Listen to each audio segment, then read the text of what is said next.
ಈ ದಿವಸ ನಾವು 14 ಅಂದರೆ ಈ ದಿವಸ ಶುಕ್ರನ ಸಂಕ್ರಮಣ ಕಾಣ್ತೀವಿ.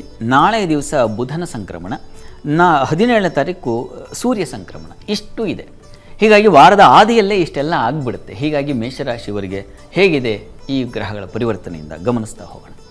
ಮೇಷರಾಶಿಯವರಿಗೆ ವಾರದ ಆದಿಯಲ್ಲಿ ನಿಮಗೆ ಸಹೋದರರಲ್ಲಿ ಉತ್ತಮ ಬಾಂಧವ್ಯವನ್ನು ಕಾಣ್ತೀವಿ. ಸಾಲ ಶತ್ರುಗಳಿಂದ ಮುಕ್ತರಾಗ್ತೀರಾ. ಬುಧನ ಸಂಕ್ರಮಣ ಅದು ಆ ರೀತಿಯ ಫಲ ತಂದುಕೊಡುತ್ತೆ. ಸ್ತ್ರೀಯರಿಗೆ ಹಣ ನೋಡಿ, ಮಾತಿನಲ್ಲಿ ಸ್ವಲ್ಪ ಹಿಡಿತ ಬೇಕಾಗುತ್ತೆ.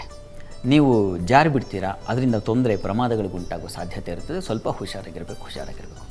ಸಹೋದರಲ್ಲಿ ಮಾತ್ರ ಉತ್ತಮ ಬಾಂಧವ್ಯ ಇದೆ. ಧೈರ್ಯ, ಸ್ಥೈರ್ಯ, ಸಾಹಸಗಳಿದ್ದಾವೆ. ವಿಕ್ರಾಂತತೆ ಅಂದರೆ ವಿಶಿಷ್ಟವಾದ ಒಂದು ಧೃತಿಶಕ್ತಿ ಉಂಟಾಗ್ತಕ್ಕಂಥದ್ದು ಇದನ್ನೆಲ್ಲ ಸೂಚಿಸ್ತಾ ಇದೆ ಈ ವಾರದ ಆದಿಯಲ್ಲಿ. ಬುಧ ಮತ್ತು ನಿಮಗೆ ಸೂರ್ಯನ ಸಂಕ್ರಮಣ ಅಂತಕ್ಕಂಥದ್ದು ತುಂಬ ಒಳ್ಳೆಯ ಫಲವನ್ನು ತಂದುಕೊಡುತ್ತೆ. ಶತ್ರುಗಳನ್ನು ಮೆಟ್ಟಿ ನಿಲ್ತಕ್ಕಂಥದ್ದು, ಶತ್ರುಗಳಿಂದ ದೂರ ಆಗ್ತಕ್ಕಂಥದ್ದು, ಅಥವಾ ಸಾಲ ಇತ್ಯಾದಿಗಳಿದ್ದರೆ ಅದರಿಂದ ಮುಕ್ತರಾಗ್ತಕ್ಕಂಥದ್ದು, ಈ ರೀತಿಯಲ್ಲಿ ಒಂದು ಒಳ್ಳೆಯ ಶುಭ ಫಲವನ್ನು ನೀವು ಕಾಣ್ತೀರಾ ವಾರದ ಆದಿಯಲ್ಲಿ. ಬುಧನಿಗಂತೂ ರವಿಗಂತೂ ತುಂಬ ಪ್ರವೇಶ ಮಾಡ್ತಿದ್ದ ಹಾಗೆಯೇ ಅವನಿಗೆ ಫಲ ಇದೆ.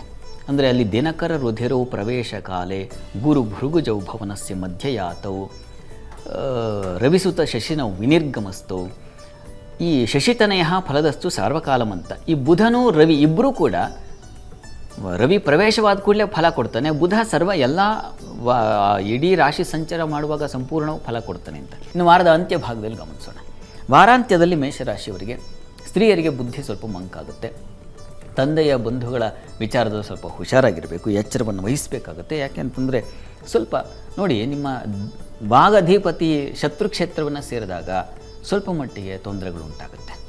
ಅಲ್ಲಿ ಮಾತಿನಿಂದ ಹಾಳು ಮಾಡಿಕೊಳ್ತೀರ ಬಾಂಧವ್ಯಗಳನ್ನು. ಮಕ್ಕಳ ವಿಚಾರದಲ್ಲೂ ಸ್ವಲ್ಪ ಅಸಮಾಧಾನಗಳು ಉಂಟಾಗ್ತಕ್ಕಂಥದ್ದು, ಸ್ತ್ರೀಯರಿಗೆ ಉದರ ಬಾಧೆಗಳು ಕಾಡ್ತಕ್ಕಂಥದ್ದು, ಈ ರೀತಿಯಲ್ಲಿ ಸ್ವಲ್ಪ ತೊಂದರೆಗಳು ಉಂಟಾಗೋ ಸಾಧ್ಯತೆ ಇರ್ತದೆ.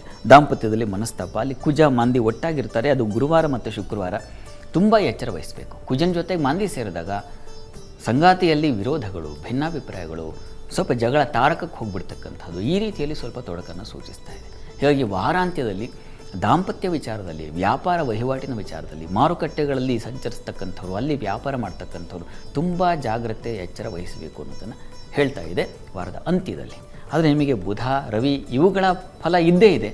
ಅವರಿಂದಾಗಿ ನೀವು ಶತ್ರುಗಳಿಂದ, ಸಾಲದಿಂದ ಹೊರಗೆ ಬರ್ತಕ್ಕಂಥ ಲಕ್ಷಣ ಖಂಡಿತ ಇದೆ. ವೃತ್ತಿಯಲ್ಲಿ ಸ್ವಲ್ಪ ನಿಧಾನಗತಿಯ ಪ್ರಗತಿಯನ್ನು ಕಾಣಲಿಕ್ಕೆ ಅವಕಾಶ ಇದೆ. ಮೇಷರಾಶಿಯವರಿಗೆ ಪರಿಹಾರಕ್ಕೆ ಏನಪ್ಪ ಅಂತಂದರೆ ಲಕ್ಷ್ಮೀನಾರಾಯಣರ ಪ್ರಾರ್ಥನೆ, ಶಿವಶಕ್ತಿಯರ ಆರಾಧನೆ, ಇವುಗಳಿಂದ ದಾಂಪತ್ಯದ ತೊಡಕು ಅದೇ ನಿಮಗೆ ಮೇಜರಾಗಿ ಈ ವಾರದಲ್ಲಿ ನಿಮಗೆ ತೊಂದರೆ ಕೊಡ್ತಕ್ಕಂಥದ್ದು. ಈ ಒಂದು ಪ್ರಾರ್ಥನೆ ಮಾಡಿ.